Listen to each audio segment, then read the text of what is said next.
Fala galerinha, tudo bom com vocês? Vamos continuar nossos estudos?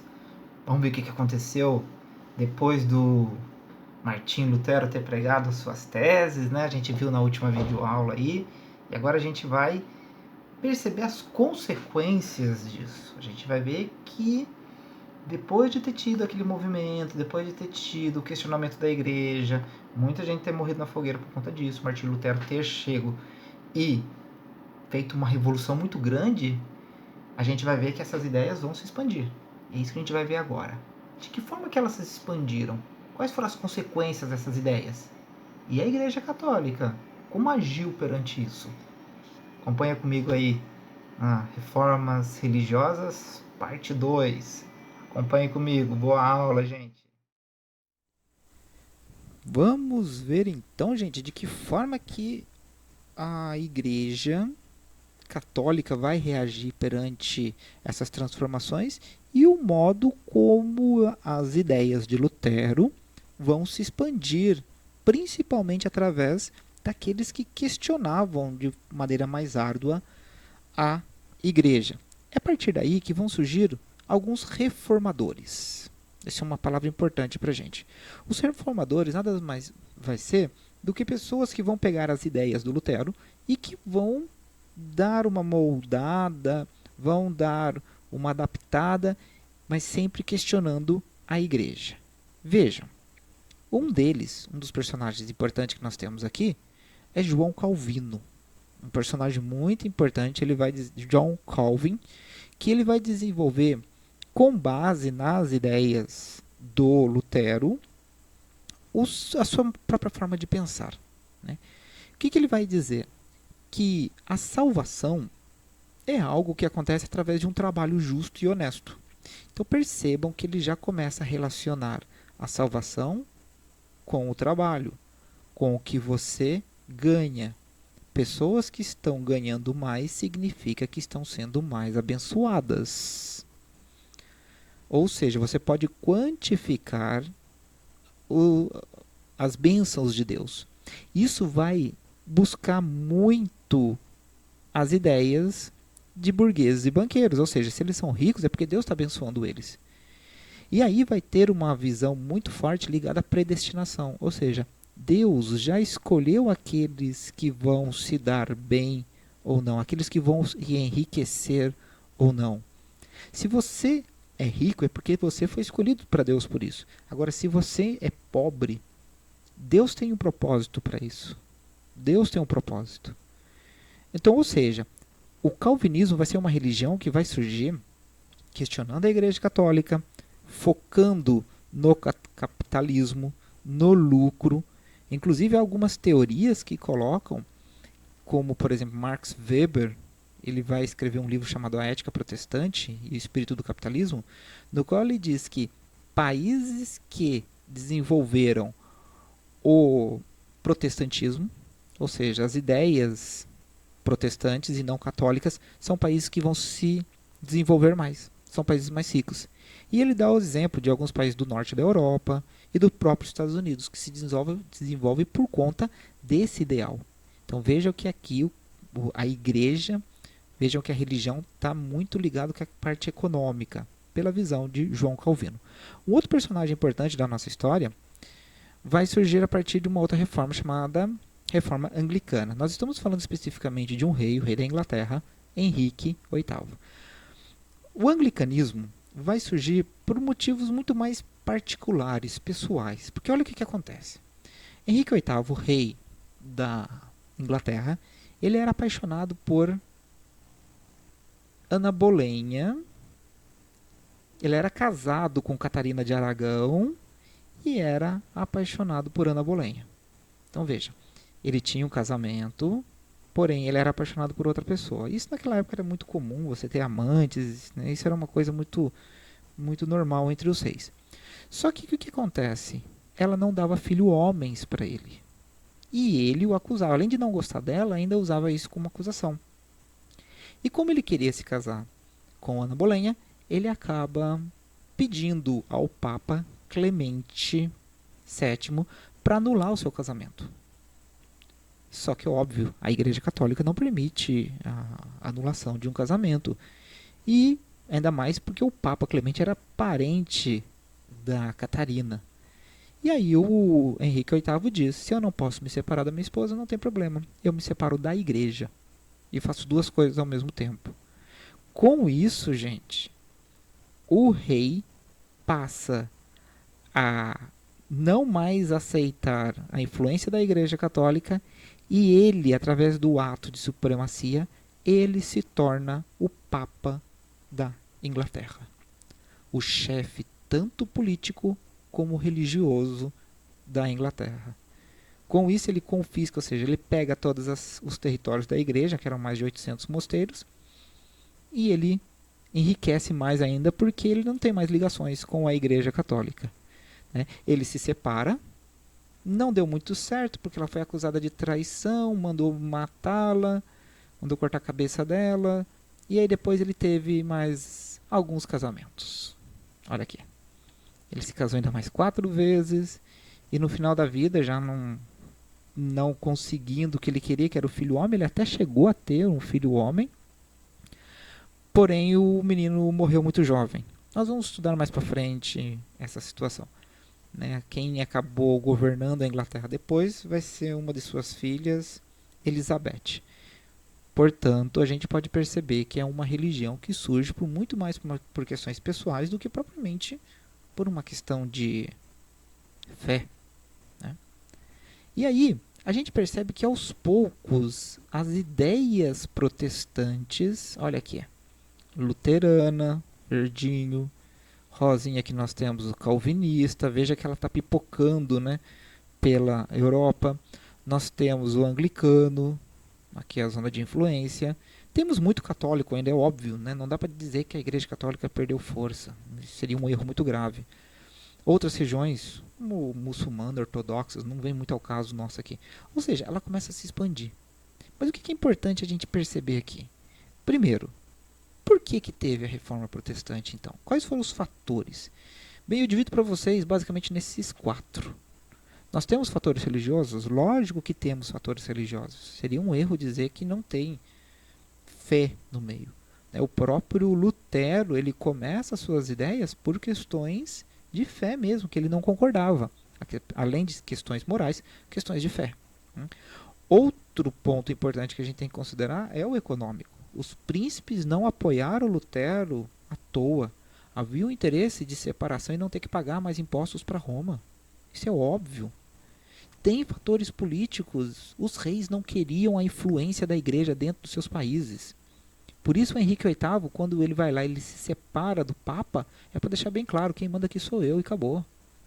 E óbvio, fatores pessoais. Né? O caso do Henrique VIII é um exemplo bem claro isso. Então esses 4 fatores aqui, ficam bem claro o quanto que o protestantismo ele surge num contexto muito amplo da história. A gente não pode olhar apenas pelos aspectos religiosos. A gente tem que olhar de uma maneira mais ampla. E aí, gente, que a gente vai perceber que a Igreja Católica, ela teve seu desenvolvimento, ela existe até hoje, ela é única, né? Não existe 2 igrejas católicas, só existe uma. E a partir dela vão surgir outras. Lembra que nós tivemos em 1054 o cisma do Oriente? E agora no século XVI as reformas. Em especial quando a gente percebe aqui, ó, a luterana. Mas dá uma olhadinha que cada uma das outras igrejas que foram formando, cada um tinha um ideal. É por conta disso, de cada um criar a sua igreja com as suas denominações, com as suas interpretações, é que nós vamos ter hoje tantas igrejas distintas aí. Né? Diferente da Igreja Católica, onde ela é única, segue-se a regra do Papa, onde os padres e bispos têm que obedecer um chefe supremo. Cada uma dessas igrejas que vocês podem se identificar aí, né, seja por conhecimento ou por atuação, ela não tem um chefe de todas as igrejas. Cada um segue um ritual conforme aquilo que eles acharem melhor. Lutero dizia isso, cada um interpreta a Bíblia do jeito que achar melhor. E é por conta disso que nós vamos ter tantas igrejas diferentes, não só no Brasil, mas no mundo. As igrejas protestantes, também conhecido como evangélicas. Conseguiram entender por que a reforma protestante ela vai se expandir tanto? Porque cada grupo vai pensar as suas reformas do seu jeito. Cada reformista vai ter o seu ideal, sempre contrário àquela imposição da Igreja Católica. Mas essa distinção de pensamentos vai caracterizar cada grupo assim. Até hoje isso muitas vezes acontece. Às vezes você tem uma determinada igreja protestante e às vezes os seus líderes não concordam. E aí eles se dividem e cada um monta a sua denominação. Isso é muito comum acontecer hoje. Agora, nós vimos que as ideias se ampliaram, cada um com o seu ideal. Econômico, político, pessoal, religioso, se expandiu. Mas e a Igreja Católica? Ficou de bracinhos cruzados? Aceitou isso numa boa? Não, não. E é isso que a gente vai ver agora, a resposta da Igreja Católica, também conhecido como Contra-Reforma ou Reforma Católica. Acompanhe aí comigo para ver qual foi a resposta da Igreja Católica perante toda essa transformação. Contra-reforma ou reforma católica, ou seja, a Igreja tinha que dar uma resposta. A Igreja percebeu cada vez mais a perda de fiéis. E quando a gente pensa em perda de fiéis, não é só uma questão de fé, é dízimo também que diminui. Então pensem comigo, a Igreja tinha que tomar alguma atitude perante esse avanço dos protestantes. Né? Começaram até a questionar a questão da moralização do clero, que teria que ser melhorado, uma reorganização, ou seja, esses pensamentos vão começar a fazer parte das discussões da Igreja Católica. Agora, a grande questão é, por quê? Qual foi o principal motivo da Igreja Católica ter pensado em mudanças? Gente, olha os números. Foram perdidos cerca de 40% dos seguidores.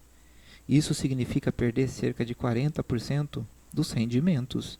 Era necessário agir. Como? Logo no princípio não sabiam muito bem. Né? Tanto é que a primeira resposta ela foi violenta. Olha essa imagem. Noite de São Bartolomeu. França. Foi um massacre aos protestantes. Os católicos montaram emboscadas, onde que os chamados huguenotes, que eram os calvinistas na França, né, um dos grupos protestantes que desenvolvia-se na França, foram completamente trucidados, né, de 30 mil a 100 mil protestantes foram brutalmente mortos na França. Só que tem uns detalhes, né, gente? Pode entender que violência traz violência. E eles começaram a perceber que não era a melhor coisa, não era a violência não iria resolver isso. Foi aí que a igreja resolve fazer uma coisa, anotem aí, muito importante. O Concílio de Trento. O concílio nada mais é que uma reunião do alto clero, a cúpula da igreja, os mais importantes, o Papa e os cardeais, os bispos principais. E eles passaram a se reunir para discutir quais os rumos da igreja. E eles fizeram isso numa cidade italiana, está aqui, chamada Trento. Nesse local, eles passaram a discutir e traçar qual o plano de ação perante o avanço dos protestantes. E eles perceberam que era uma questão dupla. Não era só impedir o avanço dos protestantes, mas era necessário vigiar os católicos também. Essa reunião, pessoal, durou nada mais, nada menos que 18 anos. Foram 2 papas. Um papa começou, ele morreu, escolheram o outro, e ele continuou. E a igreja, depois de 18 anos, tomou algumas decisões, que é isso que eu quero que vocês acompanhem no quadro que eu vou fazer aqui agora. Né? Aqui nós vamos ter a visão da igreja após o concílio e qual era a visão do Lutero. Então a gente consegue ter uma comparação legal. Conclusões da igreja. Primeiro, a salvação humana ela depende de fé, não tem dúvida disso, mas tem que ter boas obras. Você tem que agir bem, porque fé sem obras de nada adianta. Lutero dizia que não, basta fé. Se você tem fé, você se salva.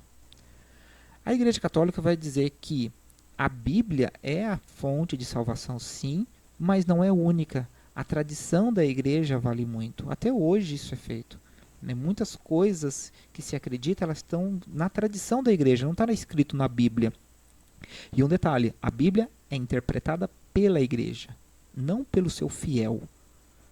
O padre, o bispo, o papa é que tem o poder para interpretar, não qualquer um, como dizia o Lutero. Nas igrejas protestantes, cada um interpreta a Bíblia do jeito que achar melhor, acabou, é a visão de cada um deles. A missa, para o católico, a Eucaristia, que é esse pãozinho, a hóstia, na visão do católico, ela é a presença real de Jesus. Jesus, ele está aqui. Não é só uma coisa espiritual, simbólica. É o corpo e o sangue de Jesus Cristo. Porém, para os protestantes, vai dizer que é uma simbologia. Está representando, está lembrando aquele momento. Enquanto um é, o outro lembra. Reafirma o celibato, o padre é casado sim, ele é casado com a igreja. Né? É óbvio, você poderia me perguntar, mas por que ela fez isso? Gente, se padre puder casar, ele não vai poder dar a atenção necessária para os seus fiéis, ele vai ter outros compromissos, e tem um detalhe importante que a gente não pode deixar de lado. Se o padre casa, os bens se dividem para os seus filhos. E a igreja não queria perder poder, não queria perder terras. Então são fatores que a gente tem que levar em consideração aqui. Já Lutero diz que não. Como que um pastor vai orientar a uma família se ele não sabe o que é ter uma família? Então nega o celibato, né? Só lembrando que o celibato é não poder casar ou ter relações sexuais. Tá bom? E aí ele cria uma lista de livros proibidos que não poderiam ser lidos, chamados Index Librorium Prohibitório. Já é uma forma de controlar as ideias aí, né? Cria-se uma companhia de Jesus. Não vamos esquecer que nós estamos falando de uma reforma que surgiu em 1517. A América já tinha sido descoberta. Então, tinham índios. Tinha o Oriente, tinha o Japão, a Índia, a China. Essa população deveria conhecer Jesus Cristo. Então, cria-se um grupo chamado de jesuítas. Quem se lembra disso já deve estar relacionando. São os padres que vieram aqui para catequizar os índios. Cria-se também uma confirmação dos sacramentos, dos santos, da confissão. Todos que são regras da Igreja Católica hoje foram confirmados. Todos são importantes, sim.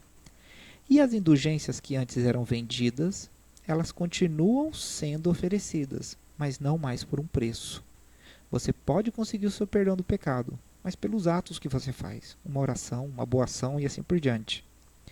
Cria-se seminários para que os padres possam ter uma boa formação e assim poder agir de uma maneira mais coerente. Percebam, meus queridos, que de tudo não são coisas ruins. A igreja olhou para si própria. A reforma protestante, ou as reformas religiosas, elas vão auxiliar e muito numa mudança de mentalidade da igreja. Apesar de uma das mudanças é não ter muita mudança para manter os seus principais ideais. Mas uma das coisas mais fortes da igreja está aqui. O Tribunal de Santo Ofício.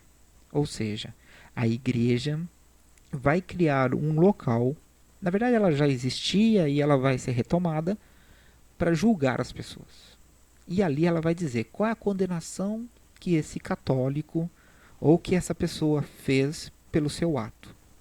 Por exemplo, ir contra as regras da igreja, agir de maneira inadequada na parte religiosa, homossexualismo, judaísmo, né, frequentar a igreja judaica, isso tudo vai ser punido. E as punições são várias. Dá uma olhadinha nelas. A pessoa ficava com isso aqui na cabeça, exposta para todo mundo ver. São imagens fortes, gente, mas acontecia mesmo. Água na boca da pessoa. Muitas vezes as pessoas morriam. Vejam, tem imagens que eu não preciso explicar, né? Só de vocês olharem, vocês já terão noção. Parece filme de terror. Isso aqui é um caixão onde que a pessoa colocada lá dentro era fechado. Vejam que tudo isso era sob supervisão de um padre. Olha, a pessoa ficava na grande roda, ia girando e aqui embaixo às vezes tinha fogo, ou tinha um prego, alguma coisa que ia perfurando a pessoa. Olha só, a pessoa era colocada aqui e era esticada. E o padre ali, em nome dele, Pater et Filii et Spiritus Sancti. Olha a cadeira da tortura, é uma cadeira de pregos. A pessoa sentava e ela ia caindo aos poucos. Olha, isso aqui eles colocavam na boca e iam abrindo a boca da pessoa. E muitas vezes, no caso também de homens, eles poderiam colocar isso aqui no ânus ou na vagina.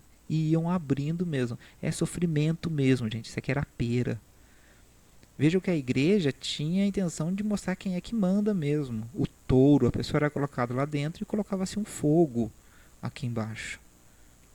Esmagava a mão, esmaga a cabeça. Muitas vezes penduravam as pessoas com o braço para trás e acabava tirando seus membros fora do lugar. Ou, num caso pior, queimar na fogueira. Tudo isso a igreja fez para controlar os seus fiéis. E não pensem que o padre achava que estava fazendo uma coisa ruim. Para a época, ele estava salvando uma alma. Tenso, né, gente? Eu sei, é de arrepiar mesmo. Não tenha dúvida que muitos filmes hoje de terror foram feitos baseados nas torturas da Idade Média, que a própria igreja concordava. É óbvio que hoje a igreja concorda que o que foi feito lá atrás não era certo. Mas a gente tem que entender uma coisa. As atitudes da igreja lá atrás, elas têm que ser entendidas dentro de um contexto. Cuidado com isso. Né? Tem muita gente que às vezes usa isso para falar, tá vendo, a igreja católica é assim, a igreja católica... Gente, nós estamos falando de uma mentalidade medieval ainda. Né?